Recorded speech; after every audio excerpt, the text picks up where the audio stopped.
Bapak-bapak dan ibu-ibu hadirin hadirat pada undangan kepala SMA, kepala SMP, anak-anak kami yang kami cintai dan kami banggakan. Pertama-tama marilah sama-sama kita menyampaikan puji syukur kehadirat Allah Subhanahu wa taala. Di mana pada pagi hari ini kita mendapat rahmat, nikmat yang besar dari Allah, bahwa ada kunjungan tamu kita. Salah seorang tanda-tanda orang yang beriman kepada Allah dan hari akhir adalah orang-orang yang memuliakan tamu. Ibu Rina sebenarnya mewakili Menteri Perikanan dan Kelautan yang kita tunggu-tunggu. Tapi tidak apa-apa, Ibu Rina sama juga. Beliau sudah lama sekali menurut informasi yang beliau sampaikan di Departemen Perikanan dan Kelautan, dan beliau bersama-sama dengan orang Aceh yaitu Pak Mustafa, mantan pejabat Gubernur Aceh dan Menteri BUMN. Jadi beliau bersama-sama dengan Pak Mus. Syukur alhamdulillah. Kemudian selawat salam pada Rasulullah SAW, pada keluarga dan sahabat beliau sekalian. Sebelum acara ini kami mulai, kami menyampaikan beberapa informasi pada hadirin hadirat, terutama Ibu Rina bersama dengan staf dan Pak Dedi, bahwa Dayat Terpadu Isafuddin ini mengasuh dua lembaga pendidikan sekaligus tiga, yaitu yang pertama SMA, SMP, dipadukan dengan pondok. Kenapa kita SMA dan SMP? Karena memang pendidikan umum ini sudah duluan lahir. Tahun 1998 kita padukan dengan Dayat, dengan pondok, untuk kita tambah pendidikan. Tapi kita lebih menekankan sebenarnya tujuan kita pada kajian kitab-kitab yang sering di pondok. Tapi tentu karena keterpaduan ini membutuhkan waktu yang panjang atau jam-jamnya yang dibutuhkan sangat banyak, maka tentu tidak bisa tercapai seluruhnya. Yaitu yang kita kaji di sini adalah kitab-kitab gundul yang dilakukan atau yang dilaksanakan di pondok-pondok pesantren Salafi, yaitu dari Matan Takrib untuk Hidayah, Bajuri, Yanatul Talibin, dan yang sepadan dengan itu.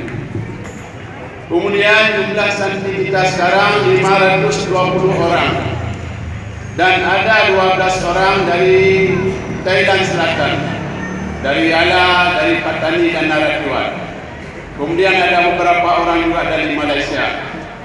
Seluruh santri ini tinggal di asrama, dan ini seluruh Aceh ada. Dari Gaya Luas, dari Simelu, dari Sikil dan sebagainya. Jadi anak-anak ini mondok yang kita utamakan di sini yaitu belajar bahasa Arab, bahasa Inggris dan kitab, serta bidang ibadah. Itu yang kita lakukan keseharian di sini, mulai dari subuh jam 5 pagi sampai dengan jam 10 malam. Itu yang kita lakukan. Di samping itu juga kita menggalakkan seni yang bernafaskan Islam, sebagaimana yang disampaikan oleh anak-anak kita tadi.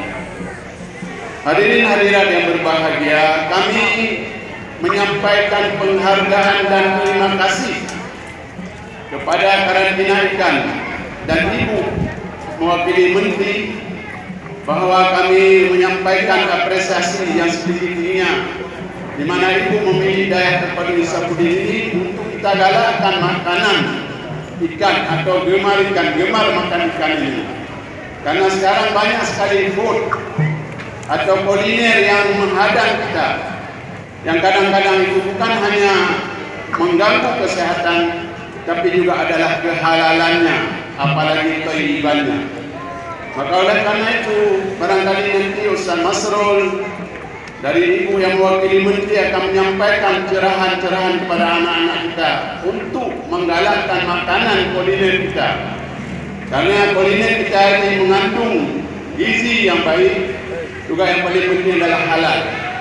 Karena sekarang ini serangan dari food ini luar biasa. Apalagi fashion, 2F ini luar biasa menghadang kita sekalian.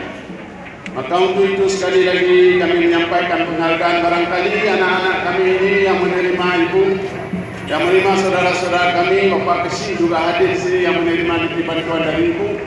Kami sekali lagi menyampaikan penghargaan dan terima kasih. Mudah-mudahan apa yang kita laksanakan ini, Ibu nanti pada satu saat akan bisa bawa Menteri Perikanan. Kalau beliau lanjut nanti atau menteri yang akan datang siapa yang bawa kemari.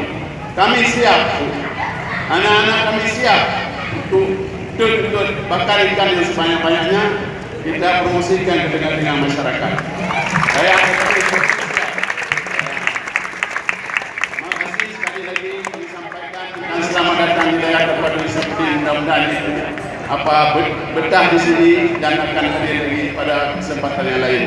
Terima kasih. Alhamdulillah. Billahi taufiq wal hidayah. Assalamualaikum warahmatullahi wabarakatuh.